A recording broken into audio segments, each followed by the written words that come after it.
and welcome to the Tuesday Buzz. Today we're sitting in Fredericksburg Theater Company interviewing our a wonderful mayor, Mr. JERYL Hoover. He is also the executive director of the theater company, and he's had a lot to play with what we're doing, and he's one of my personal um, just lifelong heroes. And so I just would love to interview him. And so, Mr. Hoover, hi. Hi, Melody. Thank It's you for just being on great our to be with show. you. Please call me Gerald. It's hard for me. I've I known you know, since because I I was knew a you as a kid. one. Yeah, well, you've definitely reached the place where I appreciate being called Gerald by you. Well, thank you. That means a lot. So tell us, first of all, you've been mayor for how long? Next May, when I leave office, I will have been mayor 10 of the last 20 years.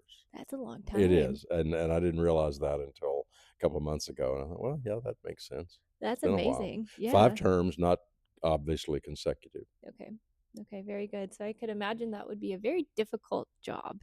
It has been, but it's been rewarding, like all good things that have difficulty to them. Hmm.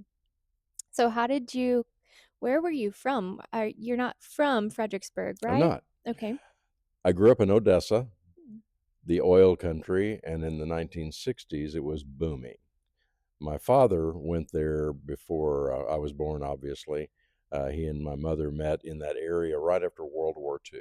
Oh, He wow. was a guy looking for a job, and he had served 4.5 years in the war, came back to eastern New Mexico where he grew up. And where are the jobs for people who are unskilled? No college degrees or whatever, Mhm. which is very uncommon back then for people to have college degrees. And you had all these GIs coming home from the war. And somebody said, the oil patch in West Texas is booming. Go out there. So he moves himself out there, meets my mother. They get married in 1946 and stay there. And I was born in 53, 7 years later. So that's how we got to Odessa. We didn't have Mhm. family or any roots Wow. there for a while. So I grew up there, graduated high school, went to college up in Canyon at West Texas State, which is now West Texas A&M, Okay. and then went into church ministry and got my master's degree. Went in church ministry, got a seminary degree, did church ministry in Austin for 13 years, and then we were looking for something new. Our children were getting to be secondary age. We weren't terribly pleased with the way the schools were in Austin, public schools in Austin. And then we'd heard, well, come out to Fredericksburg, try the small town thing. So that's how we got here in 1996. Wow. So has theater always been something that you were passionate about? Like, what made you step into the theater company or Yes, open it's the been theater something I've company? always been passionate about. I remember trying to do plays with my playmates in elementary school. Mm. But the bug really hit me in the 8th grade in a speech class because one of the components or the elements of the speech class was theater, drama. And so the teacher passed out little scripts from little plays and assigned people scenes. And I loved it. I thought, this is great. I get to wear a little costume, memorize some lines, work with other people, tell a story, get to perform. It just felt natural to me. Yeah. So I felt this is what should be doing. I was very involved in music as well, playing the piano, singing in church choirs, etc. So how do I combine music and this fun theater thing? So that's how I got here. How Yeah. cool. So when you came here, you realized that Fredericksburg didn't have a theater Yes. company, didn't have anything of this nature, and just decided to do it. Yes. I wanted to be somewhere where I wasn't. I like to start things. I like to Love that. create things from nothing. And Fredericksburg, we didn't choose it necessarily because it didn't have a full time theater. It had a little theater group, and people Okay. have done plays on occasion, Mhm. but not an ongoing concern like I wanted to, where we had Mhm. seasons and donors and all that sort of thing. And it was important to me to come somewhere where that was not the case, that so I could build it from scratch. Mhm. And so we opened the doors to South Pacific in 1997 and attracted some serious donors who said, we like this and we want to see it continue. What would it take? And a lot of the history from there. Oh, yeah. So South Pacific was one of your first shows? It was the first show. Wow, Yeah. somehow I don't remember that. Well, you would have been, I don't know what you were in 1997, but not very old. Not very old, no, I mean, I mean, I was involved in that show somehow. I think I was a spotlight, but I had to have a staircase to stand on Yeah, to spotlight. yeah, yeah, and now look at you. You you are a magnificently tall young woman. I'm definitely Yeah. tall. Um, yes, in St. Joseph's Hall. Oh, that's Yeah, and amazing. we partnered with the, Nimitz Museum. It was still called the Nimitz Museum at that Oh, time, yeah, wow. and it was still mostly on Main Street right there, Okay. and we went over there and said, "We wanna do South Pacific right up your street. We wanna borrow some props and maybe some costume items that you've been given to use for our show, the authentic stuff." That's so And you didn't cool. ask about this, but this is a funny story to me. Um, so we cast it, and we'd been here a year, so we had to meet some people. Will you be in South Pacific? What? You can do a theater show? What? And we got enough people from church groups and whatnot to be in the show. It's heavy on men because Mhm. it's the war story, and I was really worried about getting men to do it. And generally, getting young ladies like you to do things in theater is not hard, Right. but men tend to be a little more reticent. I Mhm. got to have a good reason to do this. So we talked about how it's going to be war and it's going to be lots of fun. You're going to sing "There's Nothing Like a Dame," and you're going to be sort of sassy and And so we went to uh, the Nimitz and said, "Can we maybe go through your costume stock? Because people donate costume Right. uniforms all the time." What we found out, Melody, was that there is a very, very big difference in the size of men in 1941 Oh, no. than than 1997. And they said, "Here, just go through and pick out what you need." And there's all these fatigues and greens and camouflage and things, and nothing fit Oh us. my I mean, even the goodness. thinnest guys we had, because in that era, they just come out of the Depression, Right, so everybody was very exactly. thin. Oh my And that gosh. was a funny story. That "Thank you, but we're going to have to find another We're solution to our costumes." gonna have to add But a they lot to did these. let us use. They parked a tank out in What? front of St. Joseph's just Oh, to make that's sure that so people saw cool. what's going on there, and they let us borrow their dog tag machine so we could sell dog tags for at the intermission with the names of the little kids who wanted them Oh on my there. gosh, that is It so was cool. fabulous. It was a great opening to the show. That is absolutely amazing. I mean, way to kick it off. Yeah, That's we huge. we grabbed community buy-in very quickly. Yes, I could Thank the Lord, imagine. because that's a tough thing in Yeah, our culture, is to build an arts thing. right. Well, and it's very custom. I mean, I remember when you guys did Beauty and the Beast, you did it at the high school. Yeah, I remember wasn't there a write up? I mean, in the newspaper, it wasn't even our newspaper, it was another newspaper, I believe. But somebody wrote up and said how absolutely amazing and they felt like they were watching a Broadway show. and that's music to my ears. That's I so love that. cool. That was one of the last big musicals we did in the high school before we moved to this facility on Highway 87 in 2007. Okay. And yeah, we got good press for it. We got good coverage from Kerrville and some other area newspapers, and maybe Austin. I don't remember Melody at Mhm. the time. But when people say, "I saw this in Broadway," or "This was better than Broadway," what I hear, and thank you for bringing that up because that's very key to my feelings as a director for this company. What they're saying is, I understand that it's not paid people who've trained their whole lives to do this show, Mhm.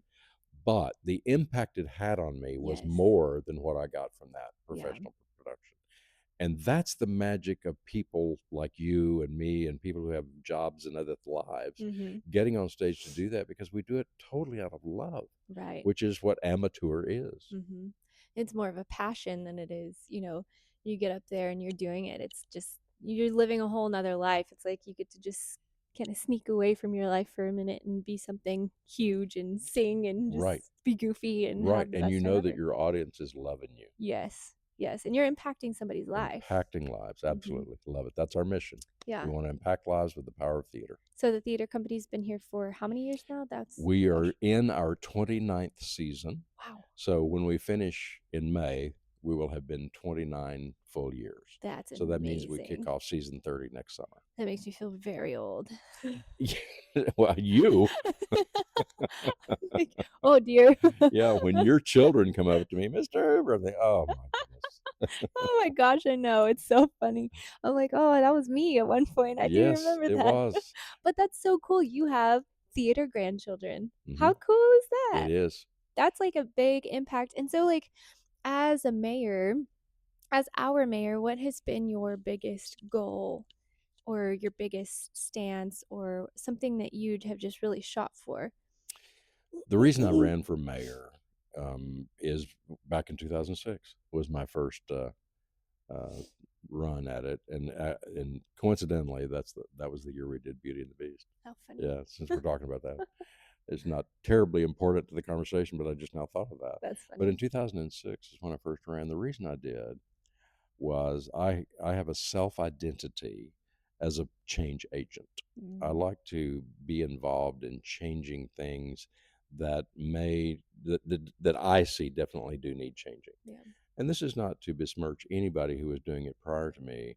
It's just that I thought, I think there's some things that we could do differently in city government that impact the character and the culture of the community Mhm. economically, et cetera, et cetera. And I'm not an expert at any of those. What I do feel like God has given me is the ability to lead, Mm, the ability to convince people of a vision and move toward it. mhm. And I credit the Lord for all of that. It's just something that He's given me, but He's also given me the ability to recognize that. Mm, I've never really wondered, where do I fit, what do I belong, all that sort of thing. yeah. So being a change agent wherever I go and whatever I do is important to me. So that's Mhm. why I ran. So the answer to your question, what have I felt like I've done? I feel that I have helped to create some changes in the way local government does itself, Mhm. how the people who make the decisions, who are elected on the council, interact with staff, who Mhm. really are the ones who implement, Yeah. and the community, because people naturally distrust authority and Mhm. government, and especially these days, It's right? true. It's just gotten worse It has. nationally. But I have to say, I think it's gotten better locally. Hmm. That I think people feel more in touch with good decision making at the city council level. Right. So I feel like I've had a part of that, and I'm not going to deny that I have. Yeah. And I feel that I have helped to bring some stability to the way council operates its business, Mhm. because it is, after all, the sort of board of directors, Right. and what they have to do is business. Mhm. And the responsibilities of a council are now expanding much more than they were when I did it in 2006. Wow. It was all about infrastructure, Mhm. water, electricity, roads, sanitation, all of those things, Mhm. permits for building, et cetera, which your husband knows very well. Yes, he does. And so that sort of routine administrative task was what people expected from Mm. city. Mhm. Now they expect more. Mm. They expect the local government to have some part in how the culture and the character of the Mhm. community develops. And Interesting. I think that's appropriate. I do. I So agree. I think I've had an impact on that, and that gives me a lot of pleasure. But it also says it's now time for new people to step up with fresh vision, new energies, Mhm. new initiatives, and new abilities to make them happen. Yeah. But you've led it to this organization to where someone can just step into that and build it from there, Agree. hopefully. Yeah, Yeah. because obviously it's very different. The town is so totally different It is. from when I ran for mayor the first time, and eons different from when I moved here Oh, 10 years yeah. prior to that. Oh, yeah, 100% different. I feel that way every day. But I will say one thing I've loved about your terms, that, I mean, I think once you first ran, I was able to actually mentally understand, you know what I mean? When you're a kid, you don't care. But I was able to mentally understand, like, the impact that a mayor can have, right? And one thing I did notice is I feel like when you've been there, I feel like the community, there's I know this isn't necessarily something that you organize, but it's almost like something that I feel like you inspire, and maybe it's because of the theater that you have this community love, and it kinda just inspires through your leadership too, the basis of community and how, like, I've noticed more, things going on for the community and the locals, like things that "Oh, hey, we could go see a Christmas tree sing," or I don't know. But you know what I mean? I just I feel like do. there's a lot more events and activities through the inspiration of community. That is so encouragingly put, the way you did it, and thank you, because if you were to say, "What do you wanna be known for?" That's Mhm. exactly it, is to inspire community to be community, Mhm. because really that's all we have. Yeah.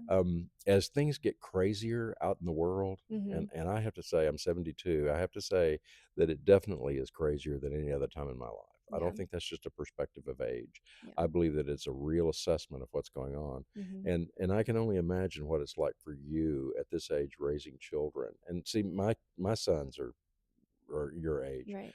and raising children and daughters-in-law whom you know. raising children, and I see a huge difference. My parents saw a difference in them and me in that aspect. But you know, the news these days, everything, it just seems that everything's pulling apart at the seams. Mhm. Does it to It you? does. It Okay. feels that way Okay. too. And I just don't think that's my fear as an old person. I just think that's what's Mm-mm. happening.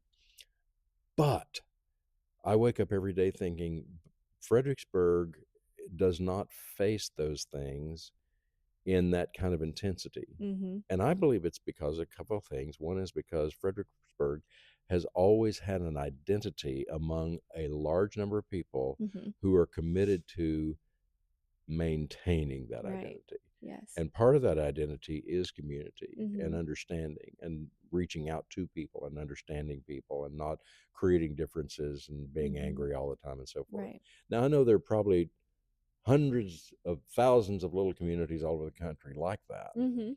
but I'm just proud that we're here and living in one of them. Yes, I am too. We went to Austin this past weekend and it was a culture shock because I hadn't been to Austin in a very long time. Mm. I lived there for 4 years, but um and I love Austin, but it was a culture shock comparatively to when I lived there, and then you come back here and you're like, "Oh, okay, I'm back in my little I Yeah, can it handle does this," feel differently, doesn't It's it? it's a And we lot go to different. Austin frequently.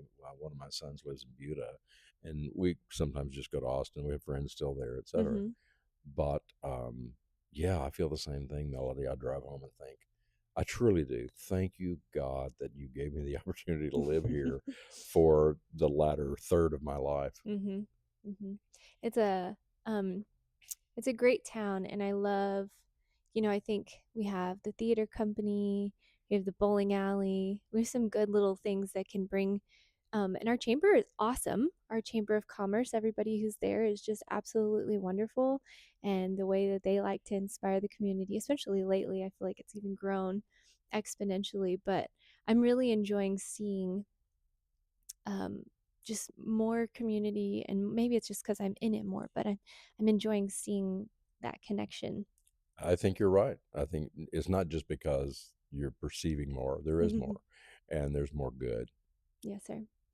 Well, I really appreciate you coming on our show today. What's your next show here? We're going to open My Fair Lady, the Oh, traditional, wonderful musical about Eliza Doolittle and Professor Higgins on February the 13th. I love that. I'm so excited. May I take a moment to say something to you about the Yes, Hive? please. Yes, sir. You and Dustin came to visit me, and I kept my schedule. I looked at the other day; it was in April. It was Mhm. that long It ago was. that That's y'all came in to crazy. visit with me. Can you believe it? I cannot believe it. No, sir. It has just flown right It's by. blown right by. And I am so thankful to you for taking an initiative and running with it in such a wonderful, professional, and tenacious way, Mhm. because that's how things get done in Fredericksburg. Is people get a vision and they work to gain fellowship, and then they keep moving and they get the right people on the boards with the right energy and so forth. Mhm. But the vision is the driver. Mhm. And I think I remember telling you, don't let anybody who just can't grab your vision drag you down, Yes, sir. You did. because there are a lot of people that just can't. Mhm. But what you're about with the Hive, creating something really interesting for kids, is Mhm. so needed in this community. And I hear that a lot. I've heard it Yeah. every all of my 10 years Mhm. as mayor. If I were to have a group of kids and say, what do you think's missing? They will all say, this is a town for grown-ups, Mm. and there's not places where we can do this. Okay. So if I were going to say what is an absolute essential for the Hive, it is, and I don't have kids that age anymore. All Right. mine are grown and 30s and 40s. It is some way, Melody, and I know this is your heart too, some way for them to be authentic with each other. It's not so Mm. much an activity, although that's great. Mhm. It's not a piece of equipment, although that's Right. great.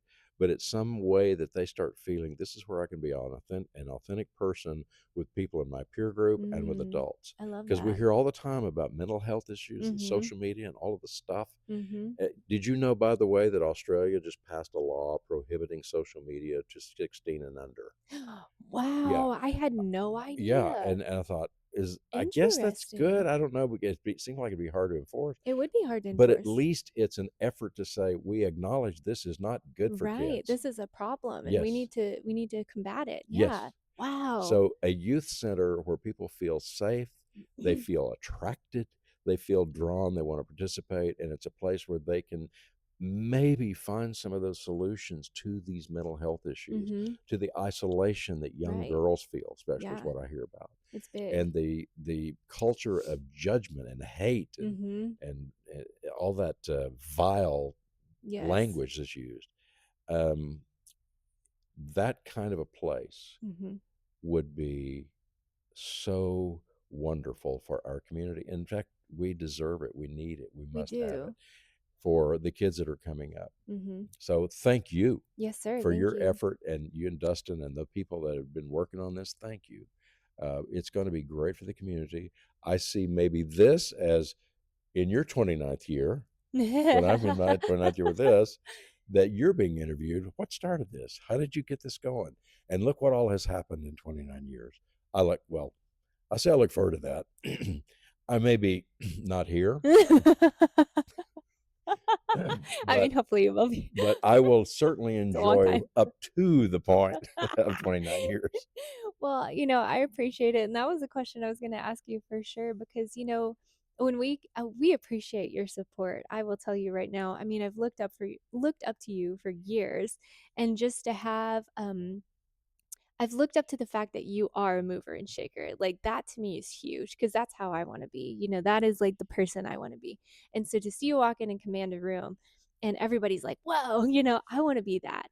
And I think, this driving force, your encouragement was a lot of our driving force behind it. Like the day that we walked into your office and we were like, well, should we keep this on the down low? And you were like, you need to shout this from the rooftop. I was like, yes. I was like, let's go make a Facebook page right now. Like, how loud can I be? And and I appreciate that about you. And I appreciate that you're passionate about this. We've actually kind of shifted our thinking from this is yes, a community effort, but this is a movement. We want this to be a movement because if we can do what you're saying and change who we have here, just our community of children, imagine what those community of children can change, that one trickle, that one person. And that is what we have decided is the Hive Collective. It's a movement. And that's what we want it to be. Well, Melody, that's exactly what I captured from you in that short meeting in the conference room at City Hall. And it didn't take anything for me to say, please count me in. What can I do to help?